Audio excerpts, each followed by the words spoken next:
Amém, meus irmãos? Glória a Deus. Queria convidar você mais uma vez a orar comigo, enquanto as crianças estão subindo.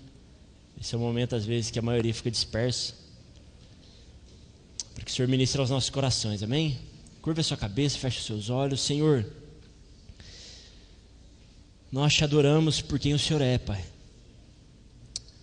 O seu nome é maior do que tudo e todos. Nós estamos aqui para te glorificar e para te exaltar, Jesus. Então nós te pedimos que o seu Espírito Santo faça a sua obra agora nesse momento, Pai.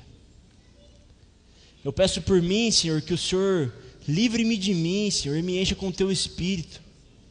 Que a sua palavra seja proclamada e abra os ouvidos espirituais dos meus irmãos, Pai, para que nesse instante o seu nome seja exaltado, que nós saímos daqui mais parecidos contigo, te adorando ainda mais, Jesus. No nome do Senhor Jesus, Pai, nós clamamos, já te agradecendo, Pai. Amém. Amém. Meus irmãos, a gente está na série esse mês do Quem é Este?, onde a gente tem falado e conversado acerca do Filho, Jesus Cristo. O Lucas, 2 semanas atrás, ele trouxe para a gente Jesus como o Cordeiro de Deus, aquele então que fez o quê? Tirou o pecado do mundo. Semana passada o pastor Márcio trouxe também para nós, falando acerca do pecado, mas a face amorosa e perdoadora de Jesus. O Deus gracioso e amoroso que nos perdoa. Perdoa as nossas transgressões, nossas falhas, independente de quais sejam. O Deus amoroso nos perdoa em Jesus. E hoje a gente vai ver a respeito desse Jesus que sim, cuida e sustenta os nossos corações, mas também sustenta todo o cosmo, toda a criação, todo o universo. Você já parou para pensar que Jesus é o mesmo Deus que perdoa pecados, mas é aquele Deus que diz para o paralítico: levanta e anda. Jesus é aquele então que aquece o coração nosso, que trabalha nas nossas emoções, que tem poder sobre cada um de nós, mas também é o Deus poderoso que anda sobre as águas e acalma a tempestade. Esse é o Cristo,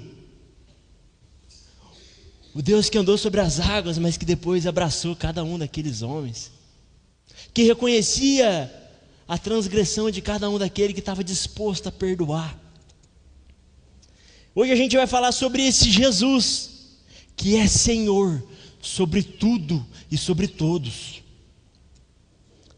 E o meu desejo nessa noite, para que de fato a gente seja despertado espiritualmente, para que a gente saia daqui cheio do Espírito Santo, disposto a pregar o Evangelho por onde quer que a gente for, ser testemunho. Mas para isso a gente precisa se apaixonar por Jesus, mas pelo verdadeiro Jesus, não pelo Jesus que a gente monta, não pelo Jesus que a gente personifica como a gente quer, mas pelo verdadeiro Jesus, que é Senhor sobre as nossas vidas, sobre as nossas emoções, mas também sobre essa criação.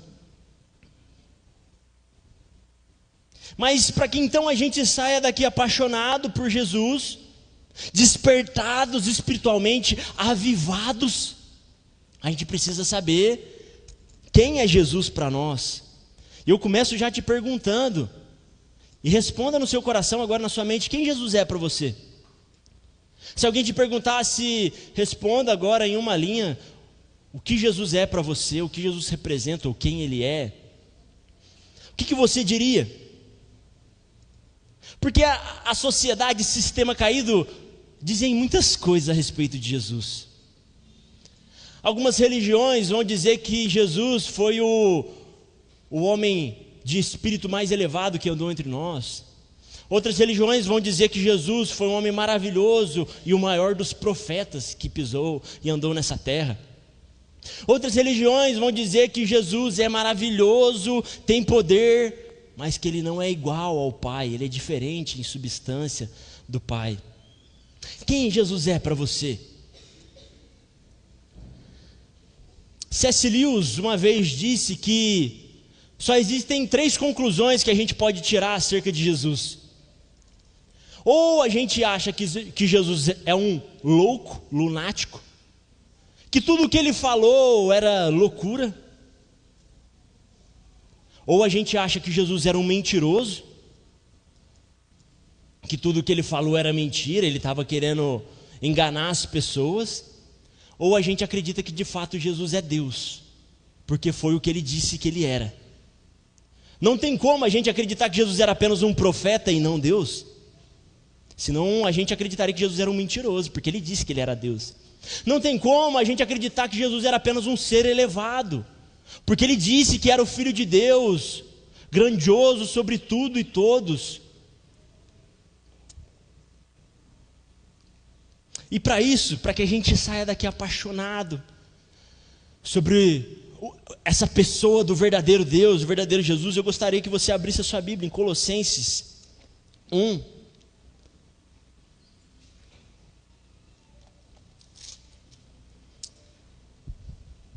A gente vai ler Colossenses 1, do versículo 15 ao 20, mas antes, gostaria de falar de forma bem breve qual que era o contexto dessa carta e o contexto desse texto que foi escrito, que a gente vai ler, que basicamente era um hino que havia na igreja da época e que Paulo decide colocar na carta aos Colossenses. E esse hino ele tinha o propósito de mostrar verdadeiramente quem Jesus era para aqueles irmãos, porque havia falsos ensinos no meio daquela igreja, e Paulo vai falar: vocês precisam se apaixonar pelo verdadeiro Jesus, e parar de crer nessas besteiras que alguns falsos mestres estão falando. Havia falsos ensinos naquela igreja de Colosso. Paulo estava combatendo ensinos sincretistas, que nada mais é do que misturar elementos de várias crenças, juntamente ao evangelho, rebaixando Jesus e ameaçando a fé da igreja. Por exemplo, Paulo vai combater o legalismo judaico nessa carta de Colossenses, onde falsos mestres estavam impondo regras judaicas de dias mais santos do que outros, imposição sobre festas, luas novas, bebidas. Paulo vai combater também o falso ensino do ascetismo. O que é isso, Filipão? Ascetismo era uma ideia de que o corpo e o mundo material era mal, e tudo que era espiritual era bom. E Paulo vai combater isso veementemente, dizer que o material agora também é bom. Havia, por exemplo, esse falso ensino também na igreja de Corinto, que depois vai dar início a uma heresia conhecida, que é o gnosticismo, que considera tudo aquilo que é matéria mal. E lá na igreja de Corinto, alguns irmãos estavam abdicando e deixando de fazer o sexo, porque eles estavam falando que sexo era carnal, e tudo que é carnal é mal. E Paulo está falando: não, vocês estão em pecado, errando. A matéria não é má.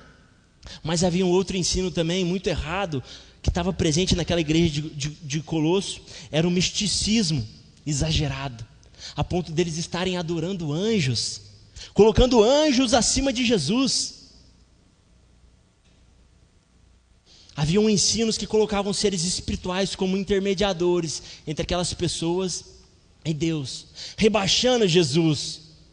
E é por isso que a gente vai ler esse texto que Paulo trouxe para aqueles irmãos, para que a gente reconheça de fato os verdadeiros atributos de Jesus, e a gente pare de tentar adorar um Deus que a gente criou, que a gente personificou, um Deus moldado por nós. Não, a gente erra quando a gente faz isso, a gente tira o Senhor do centro. Então vamos ler, por favor, Colossenses 1, do versículo 15 ao 20. Eu te peço que você preste muita atenção. É um texto muito denso, muito profundo. Pode parecer difícil, mas que o Espírito Santo te revele as verdades profundas desse texto, amém? Leia comigo então o versículo 15, por favor. Ele é a imagem do Deus invisível. Jesus é o primogênito sobre toda a criação, pois nele foram criadas todas as coisas, nos céus e na terra, as visíveis e as invisíveis, sejam tronos ou soberanias, poderes ou autoridades, todas as coisas foram criadas por meio dele e para ele. Ele é antes de todas as coisas e nele tudo subsiste. Jesus, ele é o cabeça do corpo, que é a igreja. É o princípio e o primogênito dentre os mortos, para que em tudo tenha supremacia.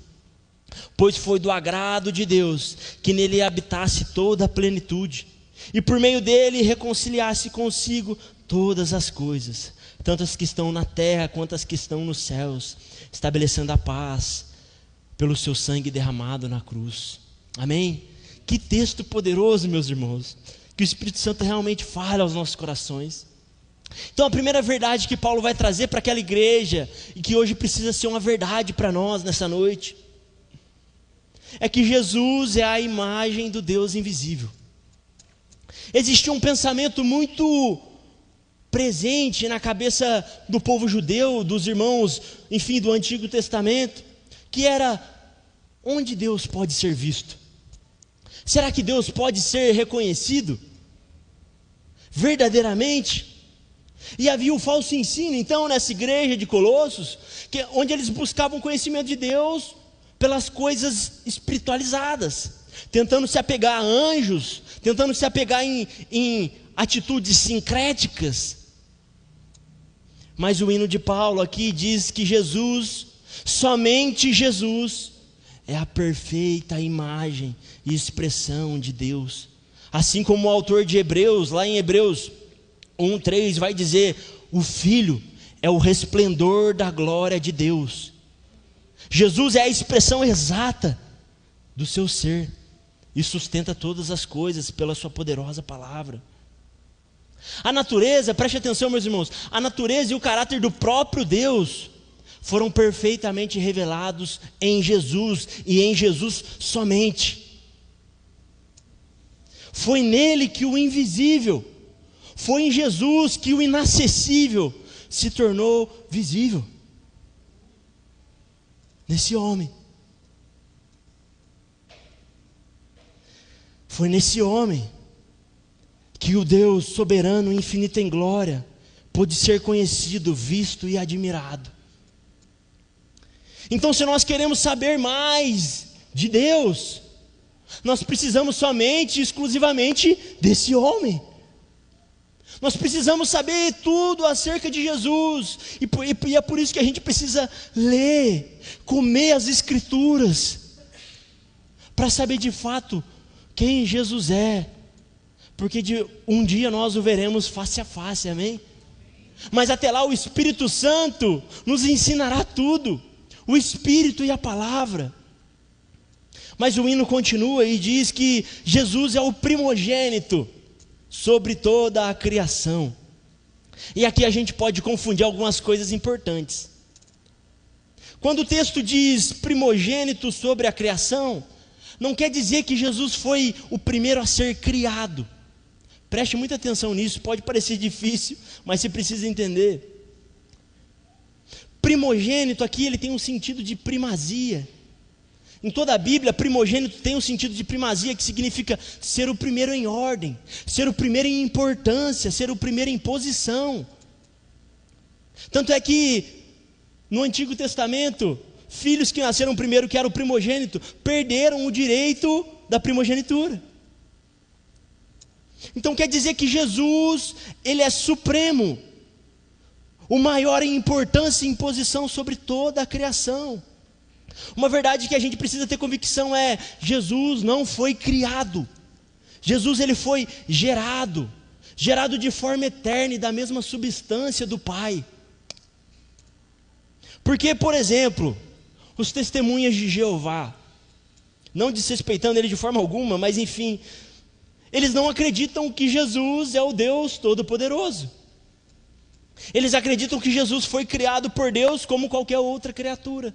E isso é uma heresia, um ensino equivocado e errado, que tira Jesus do lugar de primazia e autoridade que ele está. E essa heresia É uma heresia antiga, criada lá por Ário, conhecido como heresia ariana, onde Ário dizia que Jesus Cristo ele não era eterno como o Pai. Ele acreditava que Jesus foi criado por Deus antes de todas as outras coisas. Houve um tempo que Jesus não existia. É isso que ele falava. Para Ário, Jesus era o ser mais elevado de todos. E é isso que a gente está tentando combater aqui. Para Ário, Jesus era o ser mais elevado de todos, até divino em certo aspecto, em certo sentido. Mas não era o mesmo em essência com o Pai. Mas só que, graças a Deus, que a igreja respondeu a isso. Lá no concílio de Nicéia, no credo niceno, a igreja declarou que Jesus é Deus de Deus, luz da luz, Deus verdadeiro de Deus verdadeiro, gerado, não criado, consubstancial com o Pai. Jesus ele não foi criado, assim como um pai e uma mãe geram um filho, de alguma forma o Pai gerou o Filho, de forma eterna, um mistério que a gente não sabe responder, mas Jesus é eterno, não foi criado, foi gerado e tem a mesma substância, e é coexistente com o Pai. Jesus, meus irmãos, é Deus, ponto. Ele não pode ser um simples mestre, um simples profeta, um homem de espírito elevado.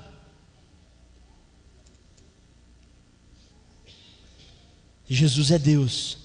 Jesus é a forma exata de Deus, aquele que é supremo sobre tudo o que existe.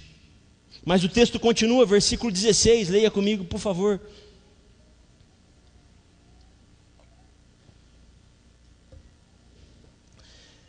Pois em Jesus foram criadas todas as coisas, nos céus e na terra, as visíveis e as invisíveis, sejam tronos ou soberanias, poderes ou autoridades, todas as coisas foram criadas por Jesus e também para Jesus.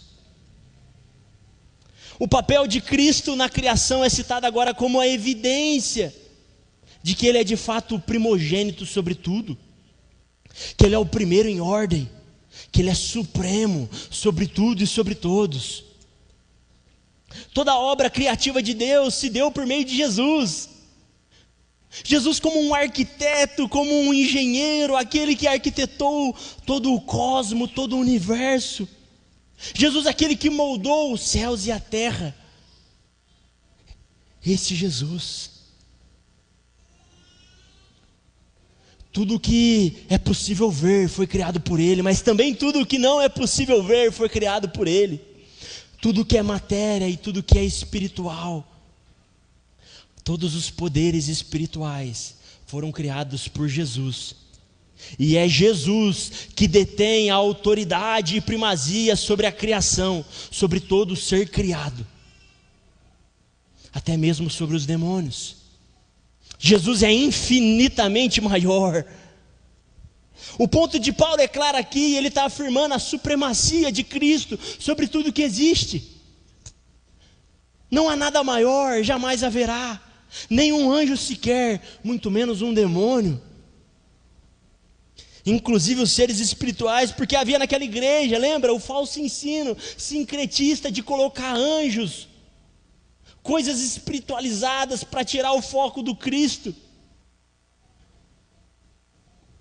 E Paulo está dizendo, isso que vocês consideram poderosos, está sob a autoridade de Jesus, e foi criado por Ele. E Paulo deixa claro então para aquela igreja, e precisa ficar claro para nós nessa noite, é que todo e qualquer poder espiritual é incapaz de rivalizar com Cristo. Meu irmão, tome posse disso. Todo poder espiritual é incapaz de rivalizar com Cristo. Já dizia Lutero que Satanás continua sendo um cachorrinho na coleira de Jesus. Satanás é poderoso? Sim. Ele pode arrebentar com as famílias? Sim. Ele está aqui nessa terra, enfim, para isso, ele está na criação para destruir. Mas ele sequer é capaz de rivalizar com o poder de Cristo. E aqueles que estão em Cristo agora vitoriosos são. Aqueles que estão em Cristo agora foram cobertos por esse sangue santo. Lembra daquele texto de Mateus 8:28? Quando Jesus chega na região dos Gadarenos, e 2 endemoniados aparecem, com a legião dentro deles, cheio de demônios. Só que antes mesmo de qualquer pessoa reconhecer o Senhor Jesus como Deus verdadeiro, supremo sobre tudo, os demônios foram os primeiros a reconhecer. Oh, Filho de Deus, o que você quer com a gente? Tenha misericórdia de nós. Satanás se curva diante de Jesus. Aqueles demônios reconheceram Jesus antes mesmo dele ter se revelado como Deus para os outros. E Jesus deu ordem para que aqueles demônios batessem em retirada daquela vida, e aqueles demônios saíram. Jamais nós podemos esquecer, meus irmãos, que aquele homem que foi crucificado como um criminoso comum e qualquer, é a mesma pessoa para quem toda a criação se move. A gente não pode se deixar levar pelo o pensamento desse século, que diz que Jesus foi um homem maravilhoso, o maior dos mestres, e isso basta. Jesus foi um homem maravilhoso e muito mais do que isso. Ele é supremo sobre tudo e sobre todo, sobre toda a criação. Tudo foi criado por meio dele. E tudo foi criado então para que ele seja glorificado. Deixa eu te dar uma notícia, você foi criado por ele.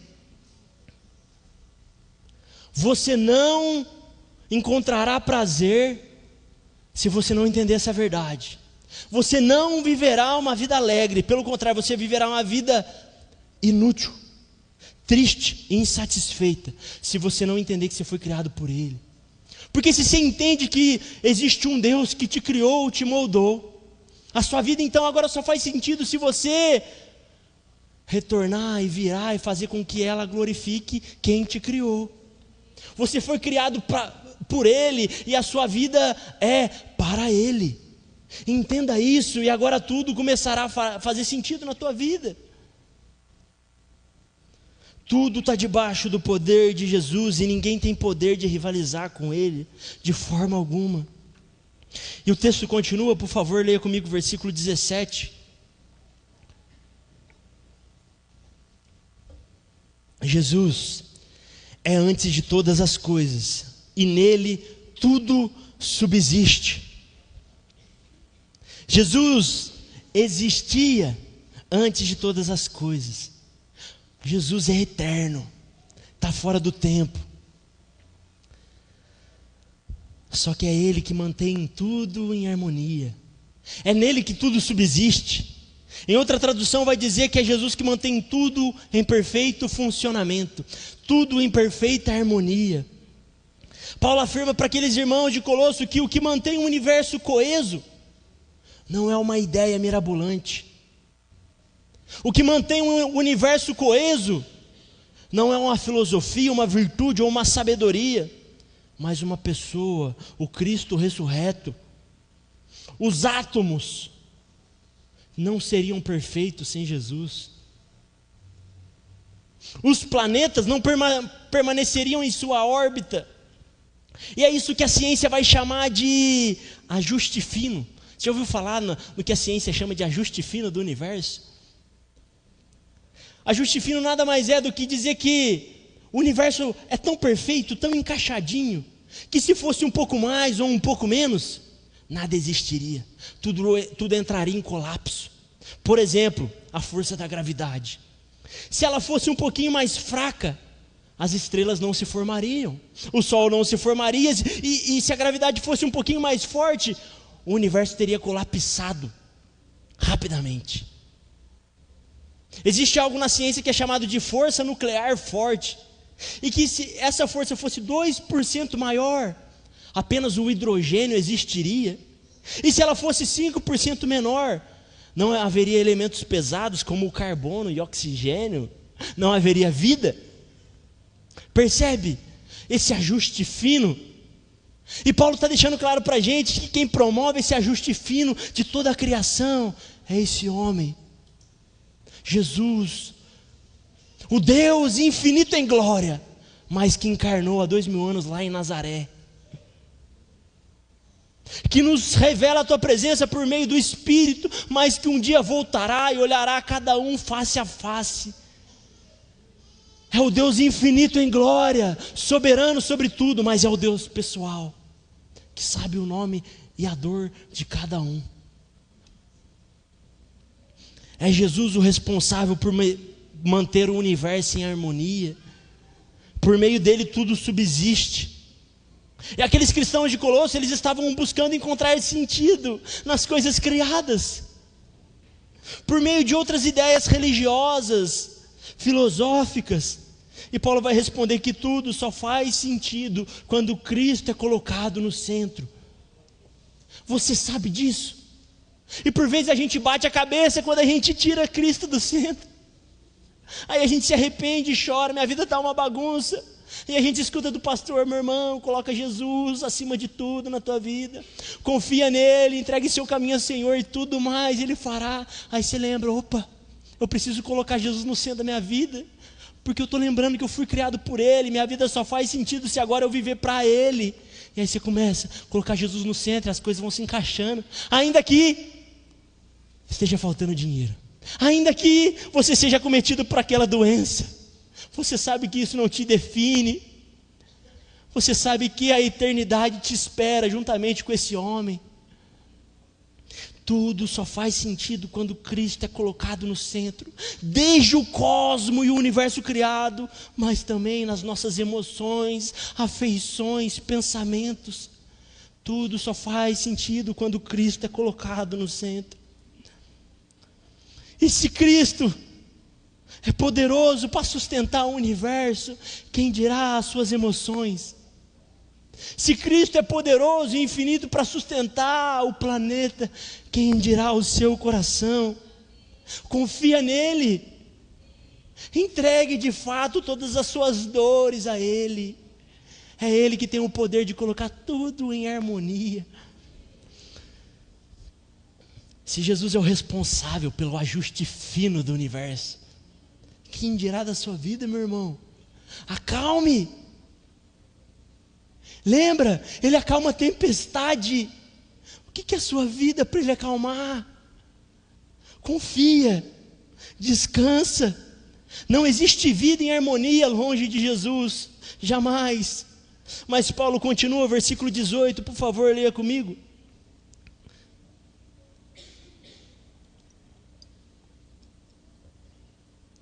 Ele, Jesus, é o cabeça do corpo, que é a igreja. Jesus, Ele é o princípio e o primogênito dentre os mortos, para que em tudo tenha a supremacia. E agora Paulo, ele tira um pouco o foco dessa questão do cosmo, da criação, do universo, e volta para a igreja. Paulo agora vai dizer que Jesus não é somente o sustentador do universo, mas é o sustentador da igreja. Cristo, Ele é o local de união e de coerência da igreja, a fonte de todo o sustento. E isso deixa claro para nós que a igreja não pode jamais existir para satisfazer a si mesma, para glorificar uma denominação, ou seja o que for, jamais. A igreja existe para cumprir os propósitos daquele que é o seu cabeça, Jesus. E Paulo continua dizendo que Jesus, então agora Ele também é o princípio e o primogênito dentre os mortos. Já parou para pensar nesse texto? Eu lembro que a primeira vez que eu li, eu falei: como assim? Jesus, o primogênito dentre os mortos, para que em tudo Ele tenha supremacia. Paulo aqui ele vai dizer que Jesus é o primogênito entre os mortos, porque é por meio dele que se iniciou uma vida agora, após a morte, uma nova vida. Jesus ressuscitou. E a nossa esperança está nisso. A morte não derrotou Jesus. Quando Jesus ressuscita, Ele vence a morte, dando a convicção para todos que estão nele, a clareza então de também uma nova vida. Percebe? Ele é o primeiro porque Lázaro ressuscitou, outros irmãos já ressuscitaram, mas Lázaro morreu de novo. Jesus não morreu de novo, Jesus ressuscitou para uma nova vida, uma vida eterna. E existe uma verdade de esperança para nós, que aqueles que estão em Jesus ressuscitarão como Jesus. A morte não mais colocará um ponto final na nossa história. Jesus é o primeiro dentre os mortos, abrindo a porta e deixando agora um caminho livre para nós, a igreja do Senhor, um caminho de esperança. Na teologia judaica, lá no Antigo Testamento, eles viam a ressurreição de corpos físicos como um evento do fim dos tempos, como um evento escatológico, um evento que inaugurava um novo tempo, que inaugurava a vida eterna. A ressurreição dos corpos, esse novo tempo. Paulo está dizendo para aqueles irmãos de Colossos e para a gente, essa ressurreição se iniciou em Jesus. É Jesus que inicia esse novo tempo de eternidade, essa nova vida. Jesus é o primeiro dessa nova ordem, dessa nova maneira de viver, desse lugar perfeito que nós viveremos eternamente. Jesus é o primogênito, o primeiro, dentre muitos irmãos que irão experimentar a ressurreição corpórea. Nós seremos ressuscitados, amém? O que isso quer dizer? A morte não é senhor sobre nós. A morte não tem o poder de colocar um fim nas nossas vidas. A morte é só uma ponte. Por isso que ainda que a morte doa, ainda que a morte seja trágica, é porque a gente não foi feito para morrer. Mas o pecado trouxe a morte para a gente, por isso que é tão doloroso. Mas ainda assim existe esperança na morte, que é por meio dela que nós viveremos a vida eterna, juntamente com Jesus, aquele que é o primogênito da nova criação. E Paulo insistiu em enfatizar isso porque aqueles irmãos de Colossenses, para mostrar para aqueles irmãos o poder de Jesus, não somente no aspecto da criação, do universo, mas também no aspecto da redenção, da remissão dos nossos pecados, da salvação. Percebe a complexidade, o tamanho que é Jesus? O que cria tudo, mas o que decide salvar. O que cria tudo, mas o que decide se encarnar. O que cria tudo, mas também o que decide morrer, para possibilitar agora uma nova vida para nós. Percebe que a gente não pode resumir a Jesus num simples mestre, num simples profeta, num homem elevado, jamais, meus irmãos. Jesus é muito maior. Paulo estava afirmando para aqueles irmãos que anjos e seres espirituais não podem afetar a nossa salvação, somente Jesus, aquele que então ressuscitou e é supremo sobre tudo. Leia comigo agora, por favor, versículo 19.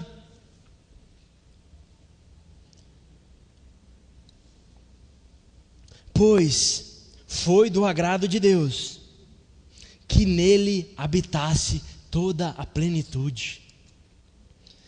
O que Paulo disse aqui? Parafraseando o que Paulo falou. Pois foi do agrado do Pai escolher que no Filho Jesus habitasse toda a plenitude, toda a abundância de divindade. Porque haviam falsos mestres com falsos ensinos naquela igreja, convidando aqueles irmãos a experimentarem uma suposta plenitude de Deus em outras coisas. Sabe quando a gente quer experimentar um mover de Deus sem Jesus? É isso que estava acontecendo naquela igreja. E é por isso que Paulo vai trazer esse hino cristocêntrico, que a gente precisa olhar nessa noite, mergulhar, para que os nossos olhos e a nossa paixão aumente pelo Filho e diminua por qualquer outra coisa. Paulo responde dizendo que a plenitude de Deus, que a verdadeira divindade, tudo o que existe de mais maravilhoso só é encontrado em Jesus. Só existe um lugar onde é possível encontrar Deus, é na pessoa de Jesus. Só existe um objeto de adoração. Por isso que a gente prega aqui veementemente que nós não podemos colocar intermediador. Só existe um objeto de adoração, Só existe um mediador entre nós e Deus, que se chama Jesus. Leia comigo agora, por favor, versículo 20. E por meio dele, Jesus reconciliasse consigo todas as coisas, tanto as coisas que estão na terra, quanto as coisas que estão nos céus, estabelecendo a paz pelo seu sangue derramado na cruz. Nós vimos que tudo que existe foi criado por Jesus. Mas nós sabemos que o pecado afetou toda essa criação perfeita. O pecado danificou toda a beleza do universo. A criação agora está caída. E que esse universo então precisa de reconciliação com Deus. Porque nós nos rebelamos contra quem nos criou. Nós nos rebelamos todas as vezes que nós pecamos. Quando nós achamos que o provedor das nossas vidas, quem dá segurança das nossas vidas é o dinheiro e não Jesus. Nós pecamos e negamos o Senhor. Quando nós colocamos toda a fonte de prazer nas coisas dessa terra e não em Jesus. Nós nos rebelamos contra Ele, a criação se rebelou e precisa de reconciliação com Deus. Mas também nós sabemos que essa reconciliação foi alcançada, ou pelo menos iniciada por quem? Por Jesus. Percebe a grandiosidade que é o Cristo, aquele que cria tudo, aquele que sabe das nossas emoções, mas aquele que sabe desse ajuste fino do universo, aquele que criou o átomo, mas aquele que possibilitou a salvação, aquele que se despiu da sua glória, que veio até nós, que morreu numa cruz, que perdoou os nossos pecados, para que então houvesse reconciliação, para que agora exista paz entre essa criação que se rebelou e o Deus que a criou. É somente Cristo, o único capaz de agora colocar ordem nessa criação, nesse cosmo caído, eliminando o pecado, mas também eliminando Satanás, esses dois poderes maus, o pecado e Satanás. Cristo iniciou essa obra há 2000 anos atrás, naquela cruz. Ele inaugurou o reino eterno, do já, mas ainda não. Lembra que a gente já conversou aqui? O reino eterno que nós já vivemos no agora, mas que não de forma perfeita e completa, mas que nós viveremos quando Ele voltar. Mas fato é, essa reconciliação, esse momento de paz já foi inaugurado por Deus, reconciliando tudo o que está na terra com o que está no céu, gerando perfeita harmonia entre tudo o que é matéria e tudo o que é espiritual, tudo o que é humano com tudo o que é divino. É Cristo que agora une, promove a paz. É Cristo que agora promove a paz entre nós e Deus, mas também entre eu e você, entre a humanidade. E nós ansiamos pelo dia em que não haverá mais dores, guerras, mortes, e que de fato essa paz será instituída. Mas até lá nós somos incumbidos de promover a paz nessa terra. Nós somos ministros da reconciliação. Nós já vivemos a eternidade no agora, no reino do já. E é por isso que nós sabemos que Jesus já está reconciliando tudo. E nós somos os agentes de paz nesse mundo caído, no seu serviço, na sua família. É você. E como que Jesus então promove essa paz, essa reconciliação? O texto vai dizer, derramando sangue na cruz. Percebe para aqueles irmãos de Colosso, que conheceram pessoas que viram Jesus morrer naquela cruz. Ah, porque o meu avô viu, o meu avô foi testemunha ocular, eu sei que Jesus andou, passeou nessa terra, teve discípulos e morreu naquela cruz. Imagina aqueles irmãos escutando que aquele homem que morreu naquela cruz derramando sangue é o Criador de todo o universo, aquele que detém toda a primazia, É o choque do Evangelho. Para a gente é mais distante, é mais difícil pensar em Jesus, no homem, no Deus homem. É por isso que eu incentivo os irmãos a assistirem a série do The Chosen, porque a gente vê aquele homem como um outro qualquer, andando entre nós, abraçando, beijando, chorando. Que Deus é esse? Jesus, meus irmãos, iniciou então o processo de restauração e redenção do universo, morrendo em uma cruz como um criminoso. Essa é a loucura do Evangelho. Deus, por meio da obra de Jesus, agora traz toda a sua criação rebelde de volta para o seu governo, de volta para a sua família, para que quem seja glorificado? Para que Jesus seja glorificado sobre tudo e sobre todos.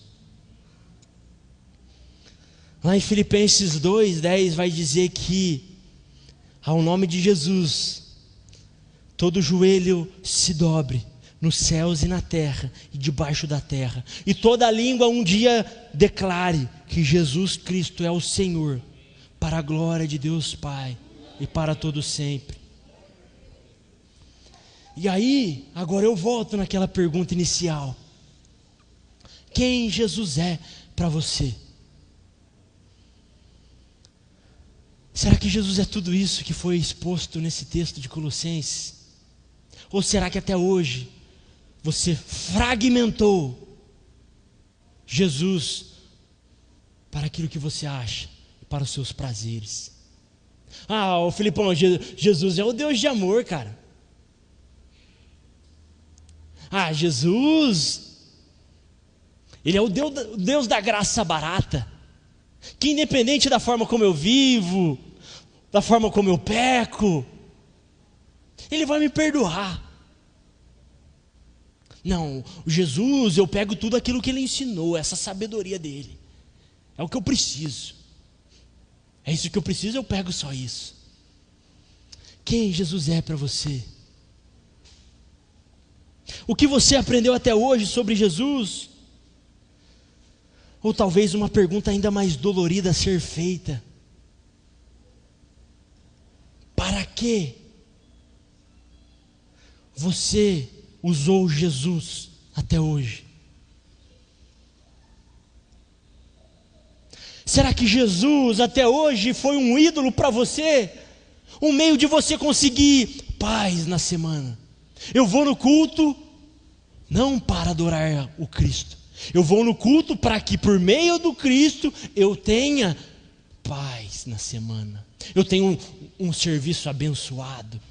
Percebe? Jesus não foi o fim, Ele foi o meio para que você conseguisse algo. Quando você fez isso, você desprezou, diminuiu Jesus, esse Deus homem, mas que é infinito, soberano, poderoso e glorioso. Para que você até hoje usou Jesus? Para conseguir o quê? Para realizar qual sonho?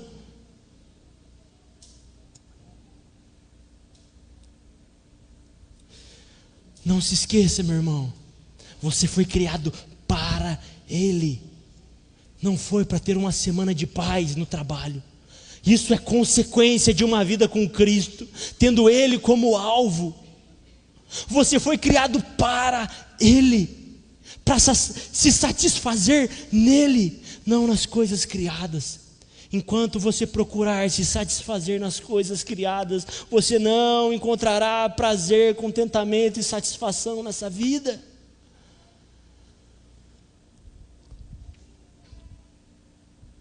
Faça uma autoanálise agora. Olhe para dentro de você. Olhe para as suas atitudes. Talvez a melhor forma da gente entender como a gente entende o Cristo, talvez a melhor forma da gente entender como a gente adora ou entende quem Cristo é olhando para as nossas atitudes. Olhe para o seu dia a dia. Relembra agora do seu acordar pela manhã durante a semana? O que você faz a primeira coisa? Qual que é a primeira coisa que você faz quando acorda? Onde Jesus está nisso? Relembre dos momentos que você vai para o serviço,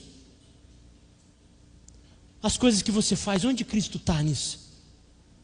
No momento em que você volta para almoçar, cadê Cristo? Cadê esse Deus? E depois que você sai do seu trabalho e chega em casa, olhe para as suas atitudes. Cadê Jesus? Onde Ele está e de que forma Ele está? Talvez agora você conclua qual é o seu entendimento acerca do Cristo.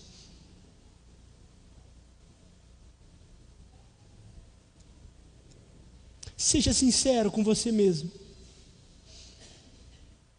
Você conhece Jesus verdadeiramente? Ou até hoje você fragmentou Jesus como você queria? Você conhece esse Jesus, que é a imagem de Deus invisível, que por meio dele todas as coisas foram criadas? Esse Jesus que é antes de tudo, é antes de todos. Mas esse Jesus que é tão gracioso e tão amoroso, que vem até você e fala para você depositar todo o peso sobre Ele, porque Ele é manso e humilde de coração. Ele é o Cristo que entende da sua dor, chora contigo. Será que nós temos fragmentado o Cristo? Adorado Ele da forma errada e rebaixado Ele, às vezes até pelas nossas atitudes religiosas, como aqueles irmãos de Colossos, estavam adorando anjos no lugar de Jesus. Quando a gente vem nesse culto, o que a gente adora?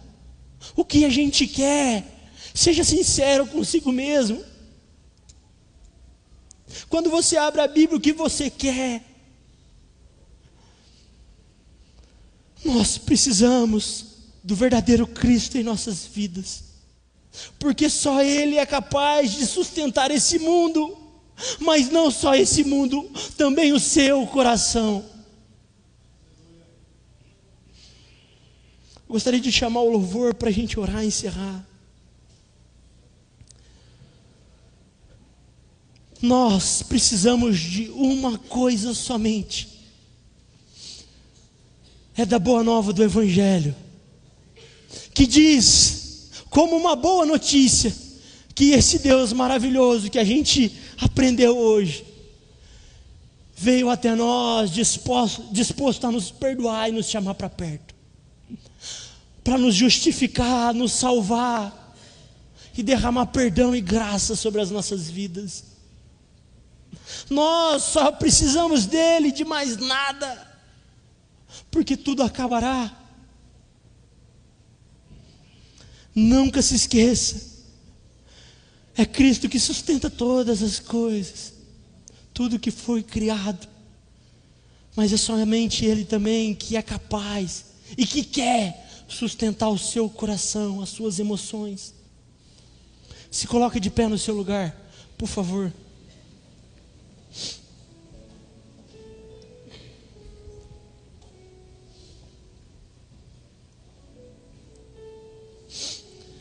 Se até hoje você ainda não entregou a sua vida para esse Jesus, não para o Jesus que você moldou, você fragmentou, mas o Espírito está balançando o teu coração, gerando arrependimento na tua vida, te mostrando que a sua vida só faz sentido se você viver para Ele. Existe um convite de graça, existe um convite de amor para você nessa noite, de só falar assim: Senhor, liberta-me de mim, Senhor, livra os meus pecados, eu me arrependo, e a partir de hoje, seja o Senhor da minha vida. Se o Espírito Santo mexeu com você à medida que a gente foi falando, aproveite esse momento para você se entregar por completo. E se você que já entregou a sua vida para Jesus, mas que por vezes tem se perdido com atitudes religiosas,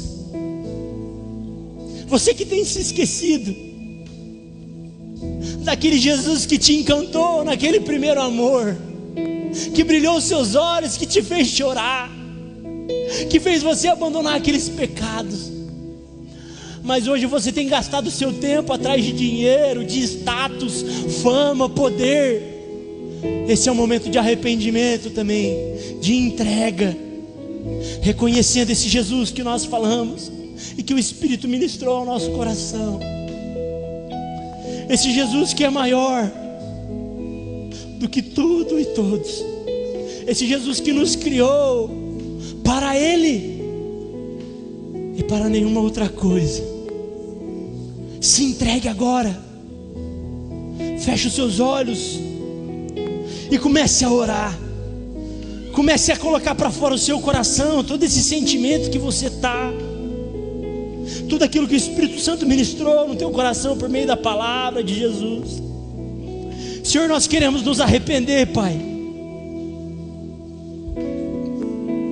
Eu quero me arrepender, Jesus, pelas vezes que eu te tirei do centro da minha vida e coloquei qualquer outra coisa, qualquer outra pessoa no seu lugar. O Senhor é o meu Rei, o Senhor é o meu Senhor.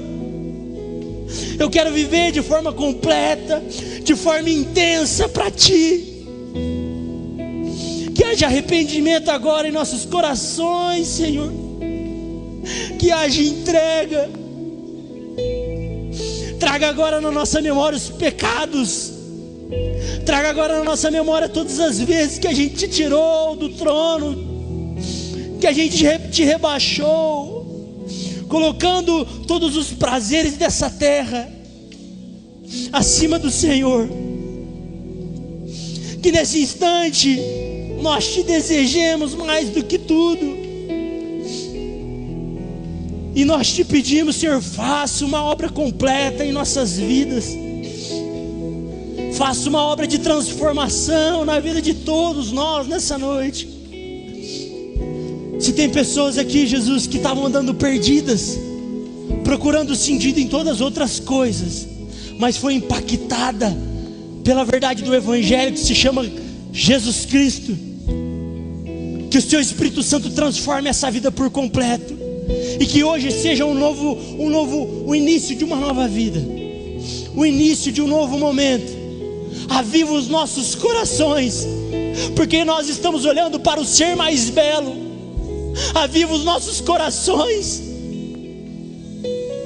a nossa espiritualidade, porque nós estamos olhando para o Ser mais lindo, mais belo, que é soberano sobre tudo, que é bendito sobre todos. O Deus infinito, mas não é de longe, é o Deus de perto, que nos abraça, que nos acolhe. Nós te louvamos, a Ti seja dada toda a honra e toda a glória. Que a partir de hoje nós vivamos uma vida ainda mais entregue a Ti, Te glorificando no nosso trabalho, Te glorificando em nossa casa, no nome do Senhor, Pai.